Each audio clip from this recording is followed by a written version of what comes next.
Hello students, welcome to my YouTube channel study with Rakesh sir. आज मैं आपके लिए लेकर आया हूँ class 12 political science first term. Chapter name is politics of plan development, यानी कि नियोजित विकास की राजनीति। मैं इसका फर्स्ट पार्ट ऑलरेडी बना चुका हूँ, जिसमें मैंने 15 क्वेश्चंस को कवर्ड किया था। बच्चों में ये आपके जो क्वेश्चंस प्रिपेयर करता हूँ, ये ओनली टेक्स्ट बुक के जो क्वेश्चन आंसर है और जो टेक्स्ट बुक्स में पैराग्राफ है, यानी कि पूरी टेक्स्ट बुक के क्वेश्चंस में अगर कहीं पर भी एक लाइन भी अगर मुझे इम्पोर्टेंट लगती है तो ये सारे क्वेश्चंस मैं जो प्रिपेयर कर रहा हूँ वो आपकी टेक्स्ट बुक्स में ही कर रहा हूँ।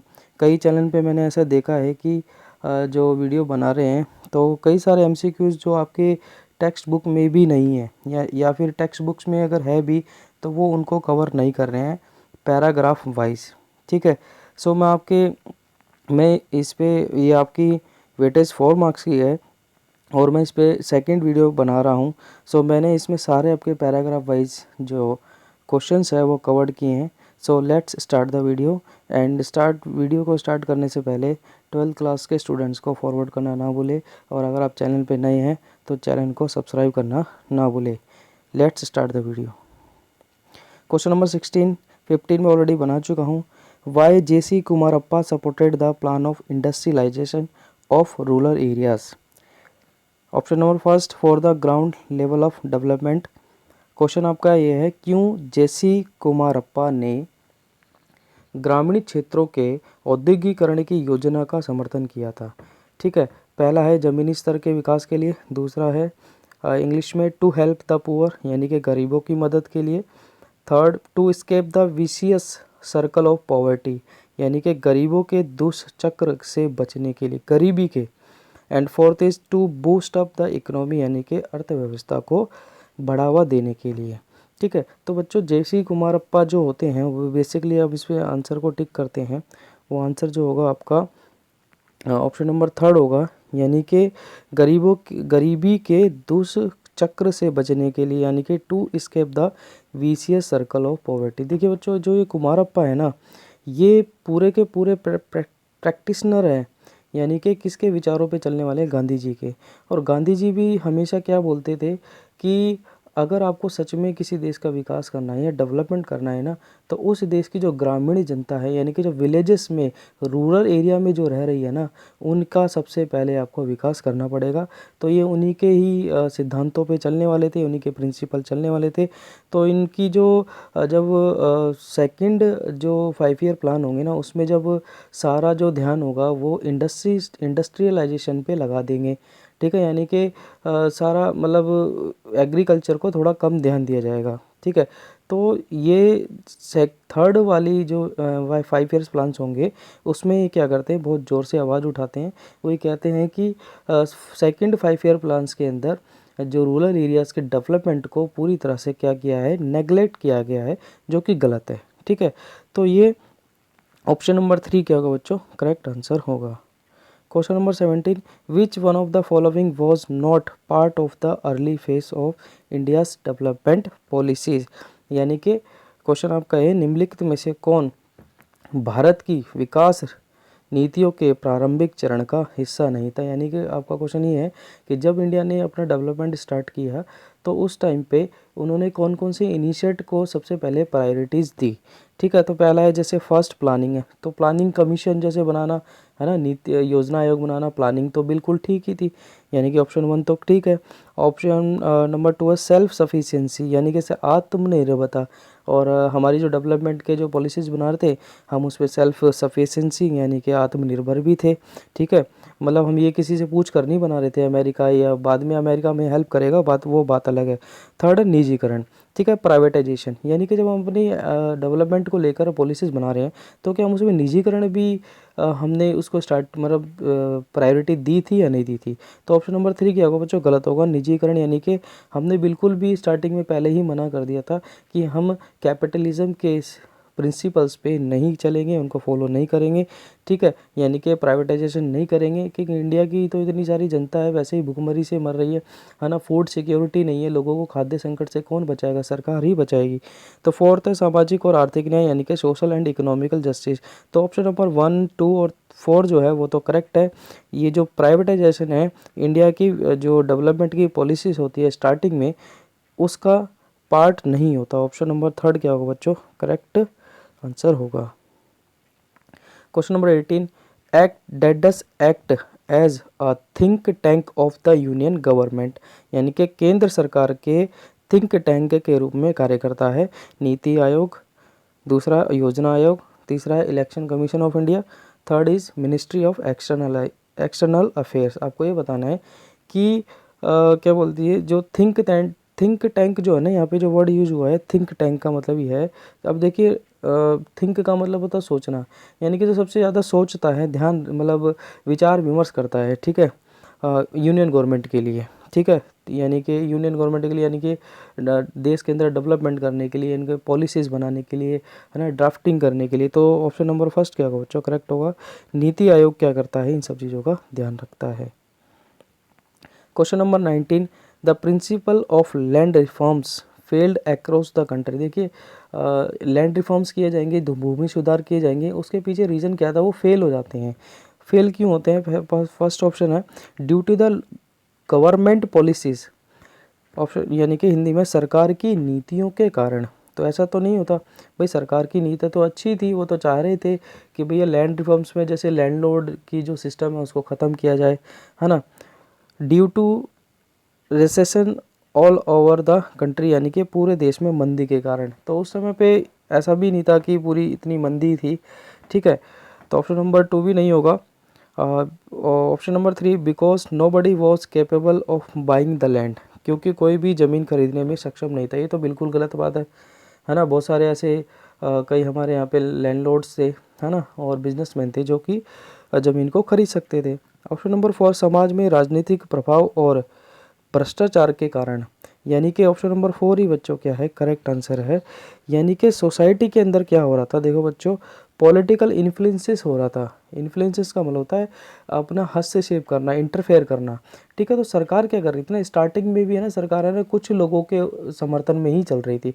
ये अगर आप चैप्टर सेकंड आप पढ़ोगे ना, तो उसमें लिखा होगा कि जो कांग्रेस पार्टी होती है ना, वो स्टार्टिंग में है ना, जो बड़े बड़े जो मतलब कि बिजनेसमैन होते हैं, ठीक है, ब्राह्मण जो कहते हैं, ऊंची जाति कहते हैं, है ना, इन सब की पार्टी मानी जाती थी। फिर वो बाद में अपने आप को चेंज करती है, ठीक है। तो पॉलिटिकल इन्फ्लुएंसेस क्या था, बहुत ज़्यादा था, यानी कि सरकार के ऊपर दबाव आ रहा था बार बार कि इसमें इनिशिएट करना है या नहीं करना, ठीक है। दूसरा है करप्शंस, और करप्शंस क्या होगा, बढ़ जाएगा। करप्शंस क्यों बढ़ेगा बच्चों, करप्शन इसलिए बढ़ेगा क्योंकि अब क्या होगा, एक इंस्टीट्यूशन बन जाएगा, जैसे प्लानिंग कमीशन हो जाएगा, ठीक है, बहुत सारी है ना संस्थाएं बन जाएगी। तो जब संस्था बन जाएंगी तो उसमें लोग काम करने लग जाएंगे, और फिर उसमें क्या होगा, भ्रष्टाचार होना स्टार्ट हो जाएगा।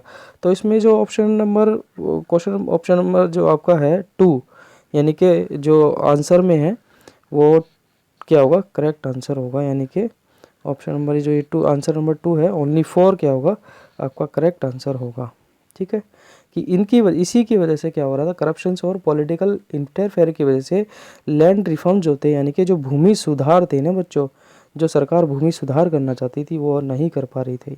Question number 20, which apex body is responsible for decision making and deliberations on development matters in India, ठीक है। फर्स्ट है फाइनेंस का minister, second NITI Aayog, third the national development council, and fourth is none of the above.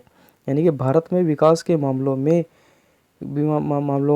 पर निर्णय लेने और विचार विमर्श के लिए कौन सा शीर्ष निकाय जिम्मेदार है, ठीक है।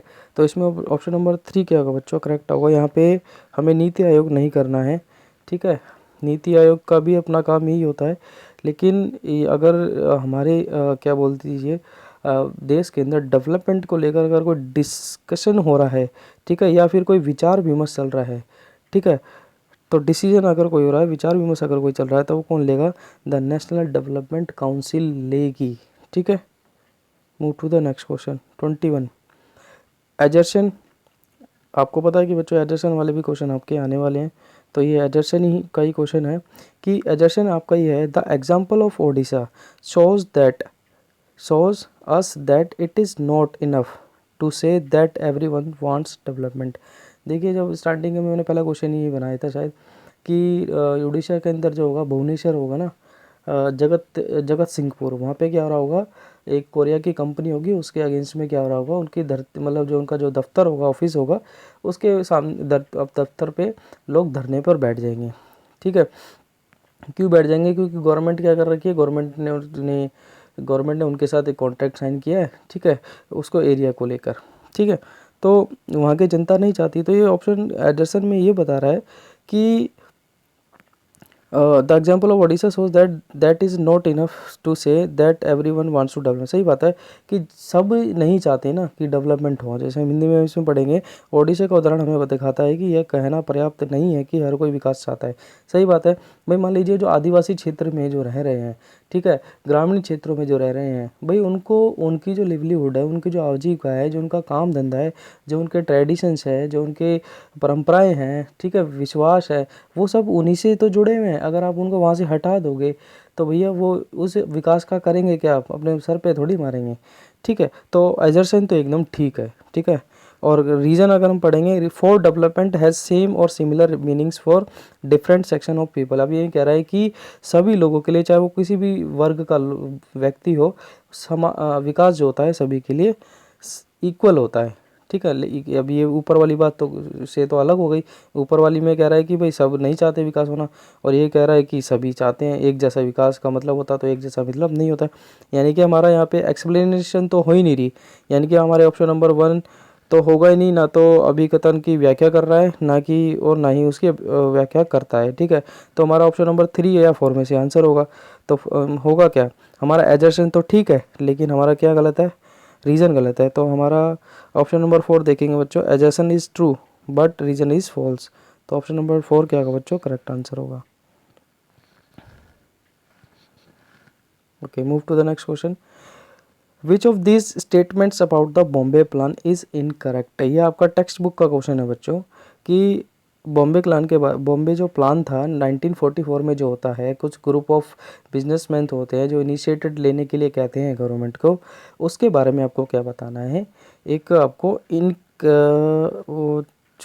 विच of this statement about the, ठीक है, इनकरेक्ट आपको चूज़ करना है। फर्स्ट है, it was a blueprint for India's economy future. यानी कि यह भारत के आर्थिक भविष्य के लिए एक खाका था, यानी कि स्ट्रक्चर था भारत के भविष्य के लिए। ठीक है, थोड़ी अजीब बात हो गई। ठीक है, ऑप्शन नंबर बी है, it supported state ownership of industries. इसने सपोर्ट किया था, भले ये बिजनेसमैन थे सारे, लेकिन ये कह रहे थे कि स्टेट पे ना राज्य का क्या होना चाहिए, स्वामित्व होना चाहिए। क्या होना चाहिए, राज्य का स्वामित्व का मतलब क्या होता है, मालिक होना चाहिए। इस बात को लेकर एग्री थे। ठीक है, और थर्ड में, it was made by some leading industrialist. सही बात है, कुछ लोग ही जो थे वो क्या कर रहे थे, मतलब कुछ लोगों का एक ग्रुप था जो इसकी डिमांड कर रहे थे। ये बात ठीक है। ठीक है, और option number D, it supported strongly the idea of planning. ये सही बात है, आइडिया ऑफ प्लानिंग को भी क्या कर रहे थे, समर्थन कर रहे थे। तो जो सबसे अजीब बात लगी हमें वही लगी कि भैया ये प्लानिंग पूरे भारत के आगे आने वाले भविष्य के लिए नहीं थी, ये कुछ आने वाले 10-15 सालों के लिए थी। ठीक है, ऑप्शन नंबर 1 क्या होगा बच्चों, करेक्ट आंसर होगा, यानी कि ये इनकरेक्ट है। Question number 23, which of the following ideas did not form part of the early faces of India's development policies. ठीक है, यानी कि आपको ये एक और क्वेश्चन हो गया, वैसे ही हो गया, थोड़ा सा ये अलग है, दोबारा सेम क्वेश्चन हो गया लगभग ये, कि आपको वही बताना है कि स्टार्टिंग में जब इंडिया की पॉलिसीज, डेवलपमेंट की पॉलिसी जब बना रही थी, तो उसमें सबसे पहले प्रायोरिटी किसको दी जा रही थी। ठीक है, यानी कि फेज़ जो चल रहा था किसको इंपॉर्टेंस दी जा रही थी। तो फर्स्ट में प्लानिंग है, प्लानिंग की तो दी जा रही थी, आपको पता ही है। सेकेंड है लिबरलाइजेशन। ठीक है, अब लिबरलाइजेशन क्या हुआ है, लिबरलाइजेशन का तो मतलब ये होता है कि भैया सबको क्या मतलब आज़ादी दे दो, सब कुछ जो मर्जी करना है करो। ठीक है, जितना डेवलपमेंट करना है, यानी कि जो कैपिटलिस्ट होंगे उनके ऊपर क्या होगा, मिनिमम क्या होगा, उनके ऊपर कंट्रोल होगा। अब मिनिमम अगर उनके ऊपर कंट्रोल होगा तो बच्चों सरकार के पास क्या होगा, कुछ नहीं हो पाएगा ना, सरकार तो कुछ इनिशिएट ले नहीं पाएगी, सब कुछ वही करेंगे। ठीक है, तो ऑप्शन नंबर 2 क्या हम थोड़ा अजीब लगता है। ऑप्शन नंबर 3 देखते हैं, सहकारी खेती यानी कि कोऑपरेटिव फार्मिंग बिल्कुल थी, कोऑपरेटिव फार्मिंग बिल्कुल थी, और डी तो था ही, सेल्फ सफिशिएंसी थी। तो ऑप्शन क्या होगा, 2 होगा, करेक्ट आंसर होगा। लिबरलाइजेशन के बारे में हमने जब डेवलपमेंट की पॉलिसीज कर रहे थे तो हमने लिबरलाइजेशन को प्रायोरिटी नहीं दी थी। ठीक है, question number 24, match the following आपको बताना है। चरण सिंह इंडस्ट्रियलाइजेशन, पीसी महानंदा जोनिंग। ठीक है, तो आपको हम अगर अब बात करें चरण सिंह के बारे में, तो चरण सिंह कौन थे बच्चों? वो तो एक फार्मर थे एक, ठीक है, और फार्मर यानी कि किसानों के नेता जिसको बोलते हैं, ठीक है, कौन थे? चरण सिंह थे। पीसी महानंदा बोस कौन थे बेटा? पीसी महानंदा बोस थे जो आप जानते ही हैं, जो दूसरी पंचवर्षीय योजना के जो ड्राफ्टेड जो होते हैं, जो पूरी बनाते हैं, वो कौन होते हैं? डायरेक्टर एक तरह से पीसी महानंदा बोस होते हैं। बिहार फेमाइन, फेमाइन का मतलब यानी कि जोनिंग पे जाएगा, इसको डिस्कस करते हैं हम। देखिए बिहार फेमाइन अब आगे भी है, बिहार के अंदर मतलब पूरे इंडिया में ही फूड क्राइसिस आएगा, और फूड क्राइसिस जब आएगा तो सबसे ज़्यादा जो इफ़ेक्ट होगा वो क्या होगा? सबसे ज़्यादा होगा बिहार के कुछ एरियाज़ हो जाएंगे, ठीक है, कुछ डिस्ट्रिक्ट हो जाएंगे, मतलब सबसे ज़्यादा इफेक्ट बिहार ही होगा। अब जोनिंग कहाँ से आएगा? जोनिंग का मतलब क्या आएगा? ठीक है, अब जोनिंग का मतलब ये है कि उस समय पे ना सेंट्रल गवर्नमेंट ने ना कुछ ऐसी पॉलिसीज कर रखी थी कि मान लीजिए अगर पंजाब में कोई चीज़ उगा रहे हैं, ठीक है, या फिर कोई चीज़ कहीं पर उग रही है या कल्टीवेशन हो रही है, ठीक है, तो वो उस जगह पर ही बेची जाएगी, मतलब उसको आप दूसरे स्टेट में नहीं। मतलब कितनी अजीब पॉलिसी, आप खुद सोचो कितनी भयंकर पॉलिसी है ना, कि मतलब दूसरे स्टेट में क्यों नहीं बेच सकते भाई, है ना। एक तो वैसे ही इंडिया में फूड इतनी कम प्रोडक्शंस हो नहीं रहा था ठीक से, और फिर आपने ये पॉलिसीज लगा दी कि आप दूसरे स्टेट में नहीं बेच सकते, नहीं जा सकते उधर, ठीक है। तो जोनिंग कर रखी थी, है ना। जोन क्या होता है? एक एरिया होता है, ठीक है। तो बिहार में ये जोनिंग की वजह से बिहार में है ना ठीक तरह से खाना भी नहीं पहुँच पाता, ठीक है। और वर्गीस कुरियन वो तो एकदम ठीक लिखा हुआ है उसके आगे कि मिल्क कोऑपरेटिव यानी कि मिल्क मैन ऑफ इंडिया किसे बोलते हैं? वर्गीस कुरियन को ही बोलते हैं, ठीक है। तो चरण सिंह हिंदी में बच्चों हमारा क्या आ जाएंगे? किसान नेता हो देंगे। पीसी महानंदा से औद्योगिकरण हो गया, बिहार पे ये हो गया, और वर्गीस कुरियन दूध सहकारी समिति हो गई। Question number 25, choose the correct option about the Kerala model. ठीक है, अब देखिए बच्चों केरला मॉडल के बारे में आपका ये पैराग्राफ तो नहीं है पूरा, लेकिन एक साइड में अगर आप देखोगे तो बॉक्स बना हुआ है, उसमें केरला मॉडल के बारे में बताया है। तो आपको करेक्ट ऑप्शन चूज करना है केरला मॉडल के बारे में, ठीक है। देयर हैज़ बिन, ये बिन गलत हो गया बच्चों, बीन होगा यहाँ पे, यानी कि BEEN, ठीक है, been. There has been focus in this model on education, health, land reforms, effective food distribution and poverty alleviations, यानी कि इस मॉडल में शिक्षा, स्वास्थ्य, भूमि सुधार, प्रभावी खाद्य वितरण और गरीबी उन्मूलन पर ध्यान केंद्रित किया गया। सही बात है। यानी कि इस मॉडल के अंदर क्या किया गया कि एक तो लैंड रिफॉर्म्स को ध्यान में रखा गया, भाई कोई कोई अगर मान लीजिए कोई बंजर भूमि है तो उसको लैंड को किसी और चीज़ में यूज़ किया जाए, अगर कोई फर्टिलाइज़र अगर लैंड है तो उसको एग्रीकल्चर के लिए यूज़ किया जाए, ठीक है। अब देखिए यहाँ पे खाद्य वितरण यानी कि ये भी लिखा है, फूड डिस्ट्रीब्यूशंस भी लिखा है, यानी कि फूड डिस्ट्रीब्यूशन का मतलब है कि जिस एरिया में अगर खाने की कोई कमी है तो वहाँ पर उसको पहुँचाया जाएगा, ठीक है। पॉवर्टी एलिवेशंस होगा, ठीक है। तो ये पहला वाला ऑप्शन तो क्या है? केरला मॉडल के बारे में एकदम करेक्ट है, ठीक है। Option number 2, between 1987 and 1999 the government launch the new democratic initiative which involve campaigns for और डेवलपमेंट। ठीक बात है। अब देखिए बच्चे 1987 में क्या करेगी, जो केरला की स्टेट की गवर्नमेंट होगी ना बच्चों, देखो कितनी बड़ी बात है, स्टेट की जो गवर्नमेंट होगी ना, ये सारे इनिशिएटिव स्टेट गवर्नमेंट ले रही है। अब देखिए अगर हम मान लीजिए फूड सिक्योरिटी की बात करें, यहाँ पे फूड सिक्योरिटी लिखा है ना, यहाँ पे फूड हो गया, लैंड हो गया, तो आप अगर हम नगर पंचायत के बारे में जाए, लोकल बॉडीज़ के बारे में अगर हम सोचें तो वहाँ पर वो भी तो हैं। तो ना स्टेट गवर्नमेंट क्या करेगी इस टाइम के अंदर, स्टेट गवर्नमेंट लोकल गवर्नमेंट को क्या करेगी, एक फाइनेंशियली हेल्प भी करेगी कि हम आपको क्या दे रहे हैं, पैसे दे रहे हैं, और आपके जो छोटे छोटे जो आपकी प्रॉब्लम्स है आपके, है ना, उनको क्या करो, ठीक करो। ये बिल्कुल दूसरा ऑप्शन भी क्या है, ठीक है। तो option number 3, the state also take an initiative to involve people making plans at the panchayat block and the district level. देखो आगे ना वही वाली बात, पंचायत और ब्लॉक लेवल पे, डिस्ट्रिक्ट लेवल पे क्या करे, पीपल खुद ही क्या करे, लोग खुद क्या करे, पॉलिसीज बनाए, नीतियाँ बनाए। तो ऑप्शन नंबर बच्चों सारे ठीक है इसके, तो ऑप्शन नंबर 2 क्या होगा, करेक्ट होगा, 1 2 3, ठीक है। इंग्लिश में भी 1 2 3, यानी कि ये सारी बातें केरला मॉडल के बारे में, ठीक है। और आज अगर हम केरला की बात करेंगे तो आपको बच्चों पता ही है कि केरला के अंदर सबसे ज़्यादा लिटरेसी जो है, लिटरेसी रेट जो है सबसे ज़्यादा वहीं पर ही है। अगर हम वहाँ पे मिड डे मील की बात देखें, ठीक है, वहाँ पे और क्या बोलते हैं, मान लीजिए उस बच्चे जो हैं अगर वहाँ तक स्कूल तक नहीं पहुँच पाते, इनफैक्ट गवर्नमेंट स्कूल में भी उनके लिए बसेस की फैसिलिटीज़ है, ठीक है। तो मतलब काफ़ी ध्यान दिया गया है प्राइमरी एजुकेशन पे लेकर और फीमेल एजुकेशन पे लेकर सब चीज़ों पे। Question number 26, who wrote the book economy of permanence and he was the practitioner of Gandhi policies. अभी डिस्कस किया हमने बच्चों। फर्स्ट है जैसी कुमारप्पा और सेकंड है पीसी महानुभावोस। यानी कि स्थायित्व की अर्थव्यवस्था बुक है, ये किसने लिखी है और वह गांधीवादी नीतियों के प्रवर्तक। देखिए बच्चों, अभी मैंने अपनी मर्जी से क्वेश्चन नहीं बनाया ये, ठीक है। तो आपको वो पीसी महानुभावोस जो जैसी कुमारप्पा का जब आप वो पढ़ोगे, ये वाला जो बॉक्स में लिखा है साइड में ना, तो आपके इसे टेक्स्ट बुक में लिखा हुआ है, तो उसमें बुक भी लिखी हुई है, ठीक है। उन्होंने अपनी एक बुक लिखते हैं, कौन से, इसका आंसर क्या होगा, जीसी कुमारप्पा होगा, ठीक है। यानी कि इकोनॉमिक ऑफ परमानेंस जो होते हैं और जो गांधी की पॉलिसीज पे चलते हैं वो कौन होते हैं, जैसी कुमारप्पा होते हैं। और वो एक है ना अलग से क्या करते हैं, एक है ना मतलब अलग से वो बताते हैं, प्लानिंग बताते हैं। वही बोलते हैं कि हमें क्या करना पड़ेगा, जो विलेजेस एरिया में इंडस्ट्रियलाइजेशन ठीक हो, ठीक है। यानी कि गांव के लोगों को वहीं पर ही अगर काम मिल जाए, ठीक है, इंडस्ट्रीज ठीक हो जाए, स्मॉल स्केल इंडस्ट्रीज ठीक हो जाए, तो उनको किसी और बाहर जाने की ज़रूरत ही नहीं है। तो ऑप्शन नंबर 1 क्या होगा बच्चों, करेक्ट आंसर होगा।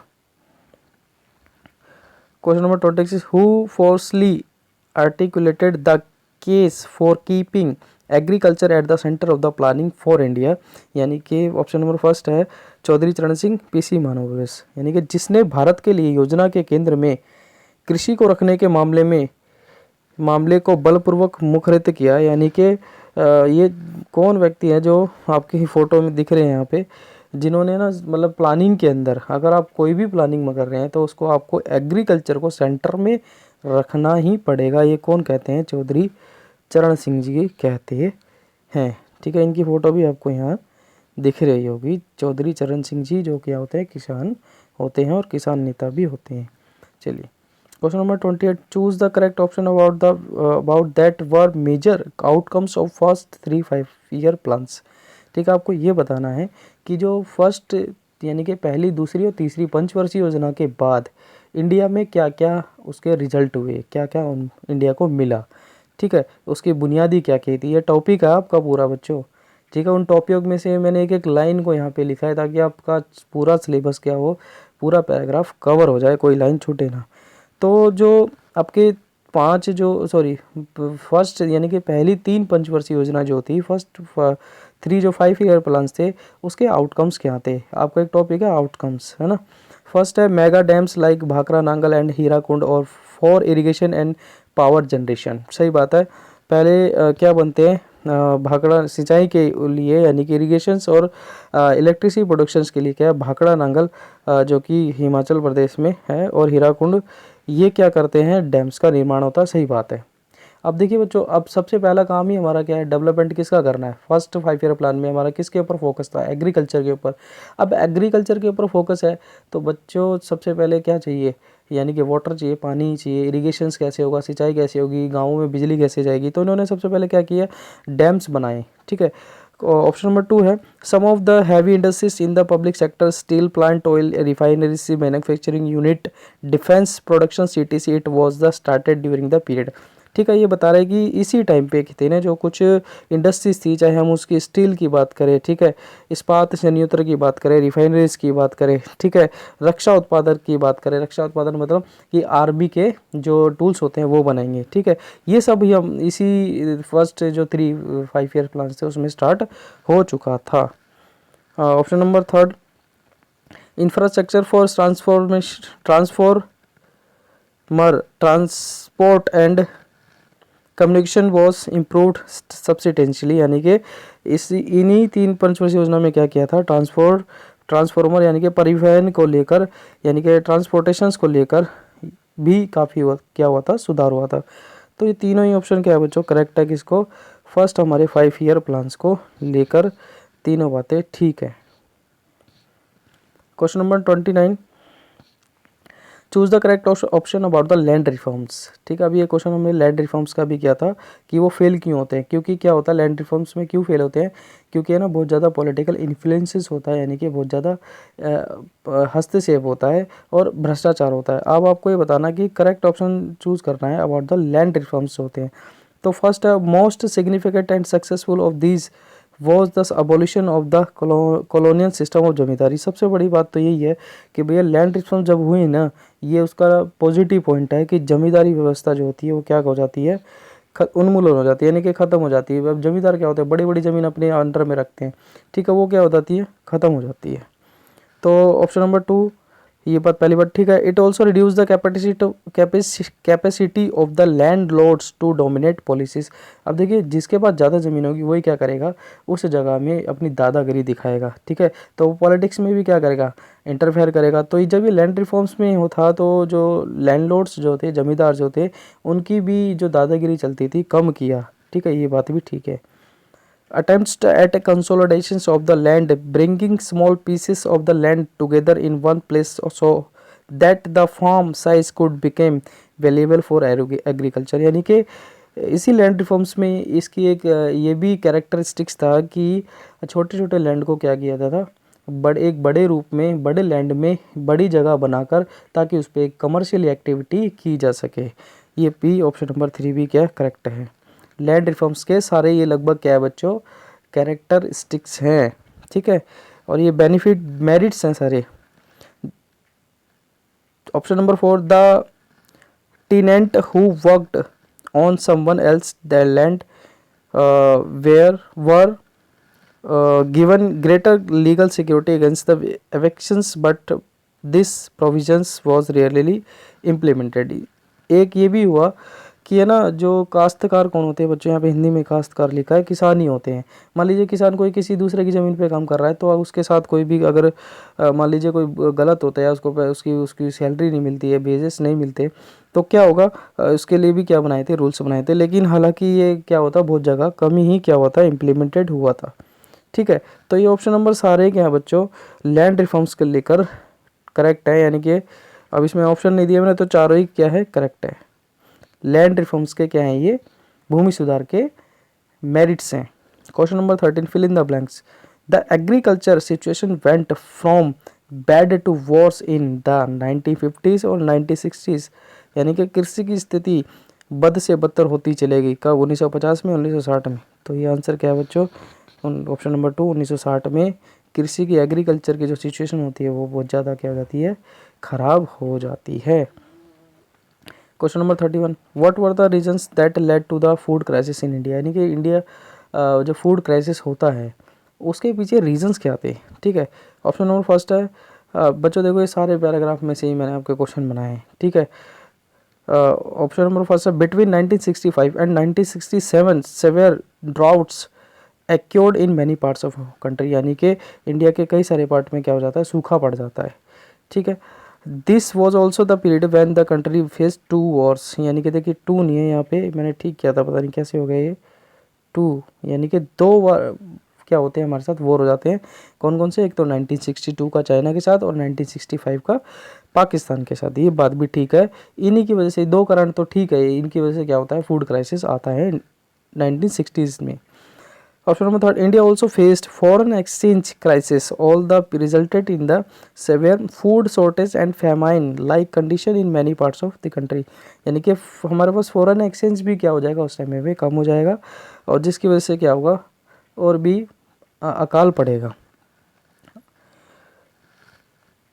हिंदी में भी ये बच्चों देख लेंगे, भारत की विदेश मुद्रा संकट का सामना करना पड़ा, जिसके परिणामस्वरूप देश के कई हिस्सों में भोजन की गंभीर कमी और अकाल जैसी स्थिति हो गई, ठीक है। Option number 4 the policy of zoning that prohibited trade off food across state. देखो बच्चों अभी मैंने क्वेश्चन बनाया था ना फिल इन द ब्लैक्स में, जिसमें लिखा था बिहार के आगे जो हमने मैच किया था जोनिंग का। तो देखो ये 4th वाला अगर आप ध्यान से पढ़ोगे, जोनिंग की नीति जिसने राज्यों में भोजन के व्यापार को प्रतिबंध किया, कर दिया। यानी कि मतलब सरकार क्या दिमाग यूज़ कर रही थी अपना, उनको ये नहीं पता कि भई अगर पंजाब में कोई एग्रीकल्चर अगर हो रहा है, कोई अगर क्रॉप्स उगाई जा रही है, तो भैया उसको आप ट्रांसपोर्ट करके आप बिहार में भेजो ना, क्यों भूखे मार रहे हो उन लोगों को। तो पता नहीं कहाँ कल का भैंस का हो गई थी, क्या हो गया था, चराने गई थी, कुछ समझ में नहीं आ रहा सरकार का उस टाइम पे। सरकार कौन सी, सेंट्रल गवर्नमेंट। तो सारे ही क्या होंगे बच्चों, ये सारे ही कारण थे किसके, जो इंडिया में फूड क्राइसिस होता है 1960s में। ठीक है। Question number 32, which state of the India was affected very badly bye food crisis in 1960s। अब वही क्वेश्चन आ गया कि सबसे ज़्यादा दिक्कत कहाँ हो जाती है, तो दिक्कत कहाँ हो जाती है, बिहार में हो जाती है बच्चों।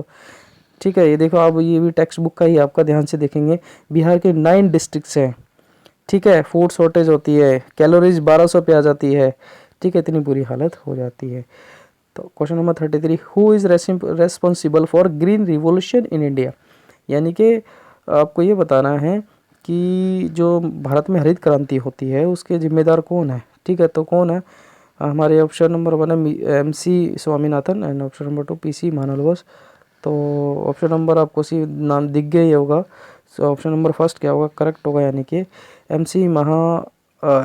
MS स्वामीनाथन क्या है, हमारे जो हरित क्रांति होती है उसके फादर कह लो। ठीक है, या फिर इसके जिम्मेदार है। ठीक है। Question number 34, the main elements of the method of green revolutions. यानी कि ग्रीन रिवोल्यूशंस के अंदर क्या क्या चीज़ों को यूज़ किया गया। डबल क्रॉप, ठीक बात है, यानी कि हम डबल फसल उगाएंगे, यानी कि दोहरी फसल, यानी कि हम एक ही नहीं करेंगे, कई सारी फसलें यूज, ठीक बात है। सेकंड, अच्छे बीजों का उपयोग, सही बात है, यानी कि हाई यील्ड वेराइटी सीड्स इसमें यूज हुए थे, बिल्कुल ठीक बात है। Question number third, option number third, continuous expansion of agriculture, यानी कि कृषि का निरंतर विस्तार कर रहे थे, बिल्कुल ठीक है। एक्सपेंशन क्यों कर रहे थे भैया बच्चों, क्योंकि भुखमरी से बचना है ना। और option number 4, all of the above. तो ऑल ऑफ दी अबव ही है, किसको लेकर, इसका राइट आंसर है किसको लेकर, ग्रीन रिवोल्यूशन के मेथड में क्या क्या चीज़ें यूज़ की, ये सारी चीज़ें यूज़ की। Question number 35, choose the correct option about the effect and demerits of the green revolutions. यानी ग्रीन रिवोल्यूशंस के आपको क्या बताने हैं, इफेक्ट बताने और डीमेरिट्स बताने। The rich peasants and the large land holders were the major beneficiary of the process. यानी कि ये बता रहा है कि भैया इस ग्रीन रिवोल्यूशन से ये हुआ कि कुछ लोगों को क्या मिला, ज़्यादा लाभ मिला। ठीक है, कुछ जो जमींदार होंगे, बड़े बड़े लोग होंगे, जिनके पास ज़मीन होगी, वो सरकार ने बस उन्हीं की ज़मीन को कर दिया बढ़िया, और फायदे हो गए वही। ठीक है। Some religion like Punjab, Haryana and western Uttar Pradesh become agriculturally prosperous while other remained backward. अब सही बात है, अब जिनके पास पंजाब हरियाणा के ही, मतलब हम कहे कि ग्रीन रिवोल्यूशन जो होती है उसमें से पंजाब हरियाणा के लोगों को ही क्या मिलता है, सबसे ज़्यादा फ़ायदा मिलता है। क्यों क्यों मिलता है बच्चों, क्योंकि वहाँ पे ही क्या है, इरिगेशंस के लिए वो सूटेबल है, इरिगेशंस है वहाँ पे। ठीक है, अब बाकी के लिए ऐसा नहीं होता, बाकियों को इस ग्रीन रिवोल्यूशंस का फ़ायदा नहीं मिलता। Option number third, the green revolution also resulted in the rise of the what is called the middle present sections. यानी कि कुछ जो ये क्या बोलते हैं, जो मिडिल क्लास होंगे, ठीक है, मध्य वर्तमान वर्ग जो है, जो आज खड़ा हुआ दिख रहा है हमें, वो भी ग्रीन रिवोल्यूशन का क्या है, रिजल्ट है। तो ऑप्शन नंबर थर्ड क्या होगा बच्चों, करेक्ट आंसर होगा। ग्रीन रिवोल्यूशन को लेकर ये सारे रिजल्ट ही ठीक है। Question number 36, which country assisted wheat import to India during the food crisis 1960। यानी कि जब 1960 में इतना बवाल जब हो जाएगा, अकाल पड़ जाएगा, तो हमारी हेल्प करेगा कौन, स्पेशली गेहूं में, यानी कि वीट को लेने देगा हमें कौन, वो ऑप्शन नंबर फर्स्ट है और यूएसए रशिया, और एंड ऑप्शन नंबर 2 यूएसए। तो कौन देगा, यूएसए। और यूएसए स्टार्टिंग में हमें बोलेगा अभी कि भैया अपना अपना पॉलिसी को चेंज करो, और जैसा हम कहते हैं वैसे चलो, और फिर इंडिया को मानना पड़ता है। How many banks nationalized by the Indira Gandhi in 1969। 1969 में इंदिरा गांधी द्वारा कितने बैंकों का राष्ट्रीयकरण किया गया। तो option number first 14 banks and option number 2 50 banks. तो 14 बैंकों का क्या करते हैं बच्चों, राष्ट्रीयकरण करते हैं। Who is known as milkman of India. यानी कि भारत का दूध वाला किसे बोला जाता है। ऑप्शन नंबर फर्स्ट है वर्गीस कुरियन, और ऑप्शन नंबर 2 PC महालनोबिस, और ऑप्शन नंबर 1 क्या होगा बच्चों, करेक्ट होगा वर्गीस कुरियन। आप शक्ल देख ही रहे होंगे इनको क्या बोला जाता है, मिल्कमैन ऑफ इंडिया बोला जाता है। ठीक है, मतलब दूध में ये श्वेत क्रांति जिसको बोलते हैं, वाइट रिवॉल्यूशन बोलते हैं। यहाँ पे हम वाइट रिवॉल्यूशन लिखेंगे ना तो गलत नहीं होगा, वाइट रिवॉल्यूशन में क्रांति, ग्रीन रिवॉल्यूशन लगती, ये कौन सी रिवॉल्यूशन लेकर आते हैं, वाइट। ठीक है, अब ये करते क्या है जी बच्चों, गुजरात के अंदर है ना, ये अपना दिमाग चलाते हैं और ये करते हैं कि जितने भी दूधिए जो होते हैं ना, दूधिए इन देश दूध बेचने वाले होते हैं जितने भी, उनको सबको इकट्ठा करते हैं। ठीक है, उनकी यूनिट बनाते हैं, फिर उन सबसे दूध लेते हैं और फिर एक ऐसी इंडस्ट्रीज़ लगाते हैं। ठीक है, इंडस्ट्रीज़ में उन सबको दूध लेकर फिर बाकी जितने भी डेयरी के जो प्रोडक्ट होते हैं, जिसके जो अभी अगर हम बात करें अटरली बटरली डिलीशियस अमूल, अमूल दूध पीता है इंडिया, तो वो भैया उसके पापा यही हैं, सब उसके करता धरता कौन है, अमूल के यही हैं। ठीक है, चलिए question number 13, choose the correct option about the operation flood. ठीक है, अभी जो वर्गीस कुरियन के बारे में हमने पढ़ा है ना, वही ऑपरेशन फ्लड है। In 1970 the rural development program called operation flood was started, यानी कि 1970 में ऑपरेशन फ्लड नामक एक ग्रामीण विकास कार्यक्रम था। देखो बच्चों, ठीक है, ग्रामीण विकास करना है हमें, तो अब देखिए ग्रामीण विकास होगा तो वहाँ पे इंडस्ट्री लगाना बहुत मुश्किल हो जाएगी। ठीक है, तो क्या करो, उन लोगों का जहाँ वो लोग रह रहे हैं उन्हीं का विकास कर दो। ठीक है, option number 2, operations flood organized corporations of milk producer into the national wide milk grid with the purpose of the increasing milk production, यानी कि ऑपरेशन फ्लड ने दूध उत्पादन बढ़ाने के उद्देश्य से दुग्ध उत्पादन नगर सेवकों को एक राष्ट्रीय व्यापी दूध ग्रिड में संगठित किया। कहने का मतलब वही हो गया, सारे दूधियों को इकट्ठा कर दो। ठीक है, थर्ड है इसमें bringing the producer and consumer closely by the eliminating middle man and assuring the producer as regular income throughout the year, यानी कि बिचौलियों को अब क्या करेंगे, इसके अंदर ख़त्म कर देंगे और जो डायरेक्ट जो किसान होगा या जो दूध बेच रहा है वो डायरेक्ट किसी कंपनी से जाकर मिलेगा और वो अपना उचित रेट पाएगा। तो सारे ही क्या है बच्चों, इसके ऑप्शन नंबर 2 ही इसका करेक्ट होगा, 1 2 3 ही सारे क्या है ऑपरेशन फ्लड के बारे में सही है। सो थैंक्स फॉर वॉचिंग बच्चों, don't forget like share comment and subscribe. 12th class के स्टूडेंट्स को फॉरवर्ड करना ना भूले, चैनल को सब्सक्राइब करना ना भूले। अभी मैं एक चैप्टर आपका 17 को आपका पेपर है, एक चैप्टर और रह गया, मैं आपको उसकी वीडियो बनाऊंगा। तो थैंक यू।